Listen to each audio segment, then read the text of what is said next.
পতিত যে আওয়ামী সমর্থক কর্মী সমর্থকদের তাদেরকে গ্রিন সিগন্যাল দিবে যে রাস্তায় আসো, জামাতের সাথে আমরা পারছি না। নির্বাচনের আগের দিন আমরা টাকার ছড়াছড়ি দেখেছি। আমার কাছে মনে হচ্ছে যে ঢাকা 14 আসনের এই যে নির্বাচনটা আমরা দেখলাম, সানজিদা ইসলাম তুলি যেখানে প্রতিদ্বন্দ্বিতা করেছেন মীর আহমদ বিন কাসেমের সাথে, বিজয়ী হওয়ার পর মীর আহমদ বিন কাসেম তার জেস্টারটা দেখিয়েছেন, প্রতিদ্বন্দ্বী প্রার্থীর কাছে গিয়ে তিনি কথা বলেছেন। এই ব্যাপারটা আমার কাছেও মনে হয়েছে রাজনৈতিক অঙ্গনে কিছুটা হলেও পরিবর্তন এসেছে। একই ঘটনা সুনামগঞ্জ 2 আসনে মোহাম্মদ নাসির চৌধুরী বিএনপি থেকে জয়ী হয়েছেন, মোহাম্মদ শিশির মনির তাকে কংগ্রাচুলেট করেছেন। আমাদের দেশের রাজনৈতিক অঙ্গনে এই ঘটনাগুলো হয়তো খুব নতুন মনে হচ্ছে, কিন্তু মনে হচ্ছে কিছুটা পরিবর্তন আসছে। এই ত্রয়োদশ সংসদ নির্বাচন কতটা সুষ্ঠু হয়েছে বলে আপনি মনে করেন? আর কি কারণে সুষ্ঠু হয়েছে? এটা কি অন্তর্বর্তী সরকারের জন্য, নাকি রাজনৈতিক দলগুলো তাদের অবস্থানে কিছুটা পরিবর্তন এনেছে? It's a both, combination of both. সুষ্ঠু করার জন্য যা যা করার দরকার ছিল সরকারের থেকে ঘাটতি ছিল না আমি মনে করি। প্রথম কথা হলো যে নির্বাচন সুষ্ঠু বলতে একটা বিগ কনসেপ্ট। আপনাকে দেখতে হবে পুরো 2 বছরের যে ফলাফল সেটাও সুষ্ঠু হওয়ার প্রেক্ষিতে একটা বড় ক্যাটালিস্টের ভূমিকা পালন করে। অনেক জায়গায় অনেক অসঙ্গতি ছিল, কিন্তু মোটা দাগে নির্বাচনের আগের দিন, নির্বাচনের দিন এবং নির্বাচনের পরের দিন, এই 3টা দিন হচ্ছে ভাইটাল।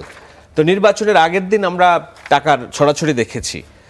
টাকা নিয়ে ধরা পড়ছে, অস্ত্র নিয়ে ধরা পড়ছে, ককটেল বানানোর সরঞ্জাম সহ ধরা পড়ছে। পার্টিকুলারটি রাজনৈতিক দলের তরফ থেকেই মূলত বেশি। আইন শৃঙ্খলা বাহিনী ওই দিন যেই শক্ত অবস্থান নিয়েছে এবং স্ট্রিক্ট ভূমিকা পালন করেছে, তার ফলাফল আমরা দেখেছি কি নির্বাচনের দিন কোথাও বিশৃঙ্খলা হয়নি, বলার মতো বিশৃঙ্খলা হয়নি। সেনাবাহিনীকে বেশি কৃতিত্ব দেব এই কারণে? আমি শুধু সেনাবাহিনী না, আইন শৃঙ্খলা বাহিনীকে তো দিচ্ছি। আর রাজনৈতিক দল হিসেবে আমি মনে করি যে সবাই তার দায়িত্বটা পালন করেছে নির্বাচনের দিন এবং নির্বাচনের পরের দিন। কেন ধরেন নির্বাচনের পরের দিন যারা জয়ী হয়েছে তারা আনন্দ মিছিল করতে পারতো রাত্রে, তারা বলেছে না, নো আনন্দ মিছিল। কেননা আনন্দ মিছিল যখন আপনি করবেন, পরাজিত এবং জয়ী প্রার্থী সমর্থকদের মধ্যে সংঘর্ষের একটা বিষয় থাকে, সেইটা অ্যাভয়েড করতে তারা চেয়েছে। ঢাকায় কোনো বিশাল মিছিল মিটিং হয়নি। সো এ রাজনৈতিক দলের কৃতিত্ব। এবং এই যে আপনি শিশির মনিরের কথা বললেন, আমি পোস্ট শেয়ার করেছিলাম, that's the good gesture and he started the gesture first. পরাজিত প্রার্থীকে যখন সবাই হাইপ তুলে রেখেছে জামাত ইসলাম জয়ী হবে, সরকার গঠন করবে, সেই প্রথম ব্যক্তি সে বলছে যে ওকে আমি পরাজিত হয়েছি, আমার সার্জি পঞ্চগড়ে একই কাজ করেছেন। ব্যারিস্টার শাহরিয়ার আমার তার সাথে অনেক বিষয়ে দ্বন্দ্ব হয়, কিন্তু তিনি হিসাব কষে বলছেন দেখেন এত ফলাফলের কিছু নাই।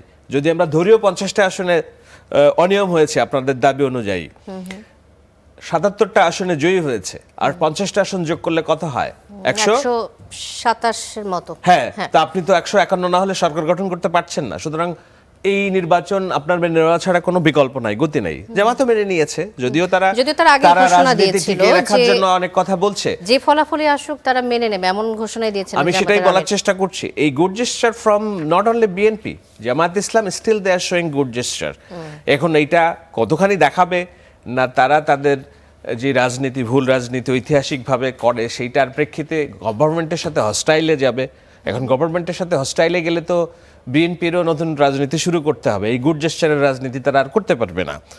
তখন তারা পতিত যে আওয়ামী সমর্থক কর্মী সমর্থকদের তাদেরকে গ্রিন সিগন্যাল দিবে যে রাস্তায় আসো, জামাতের সাথে আমরা পারছি না। জামাত ওইটা ফেস করার ক্যাপাসিটি আছে নাকি, অনেক বিষয় আছে, তাই না? So it's a responsibility for all existing political parties, যে আপনি যেমন বিহেভ করবেন আপনার রাজনীতি তেমন হবে, আপনার ফিউচার তত সুন্দর হবে। সো আমি বলি এখন পর্যন্ত it's a credit to government, আইন শৃঙ্খলা বাহিনী, political parties and as a whole public people. Shahed Alam, আবারও আপনার কাছে আসবো।